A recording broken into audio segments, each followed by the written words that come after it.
ವಿಶ್ವಗುರು ಬಸವಣ್ಣನವರ ಏನು ಮೂರ್ತಿ ಒಂದು ದುಷ್ಕರ್ಮಿಗಳು ಕೈಯನ್ನು ಕಿತ್ತಿ ಎಸೆದು ಧ್ವಜದ ಕಂಬವನ್ನು ಕಿತ್ತಿ ಹಾಕಿದ್ದಾರೆ.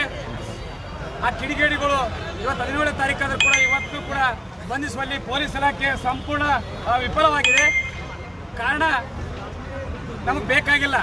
ಇವತ್ತು ಯಾಕೆ ಈ ಮಾತು ಹೇಳ್ತೀವಿ ಅಂದ್ರೆ, ಕಳೆದ ಬಾರಿ ಚಿತ್ತಾಪುರದಲ್ಲಿ ಕೂಡ ಬಸವಣ್ಣನ ಮೇಲೆ ಮೂರ್ತಿ ಮೇಲೆ ಅವಮಾನ ಆಯಿತು. ಆಮೇಲೆ ಜವರಗಿ ತಾಲೂಕಲ್ಲಿ ಕೂಡ ಆಯಿತು. ಅನೇಕ ಕೂಡ ಗುಲ್ಬರ್ಗ ಜಿಲ್ಲೆನೇ ಕೂಡ ಟಾರ್ಗೆಟ್ ಮಾಡಿಕೊಂಡಿದ್ದಾರೆ. ಇವತ್ತು ಗುಲ್ಬರ್ಗ ಜಿಲ್ಲೆಯಿಂದ ಬೀದರ್ ಜಿಲ್ಲೆಗೆ ಕೂಡ ಬಂದಿದೆ.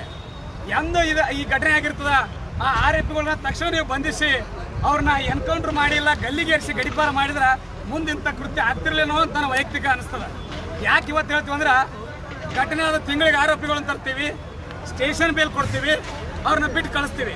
ಅವ್ರು ಸ್ವಲ್ಪ ದಿವಸ ಕೋರ್ಟ್ ತಿರುಗಾಡಿ ಆಮೇಲೆ ಕೇಸ್ ಕ್ಲೋಸ್ ಮಾಡಿ ಕೇಳ್ತಾರೆ. ಅದೇನಾಗುತ್ತಾನೋ ಅಂತ ರೀತಿಯಲ್ಲಿದೆ. ಅವ್ರಿಗೆ ಭಯ ಅನ್ನುವಂಥದ್ದು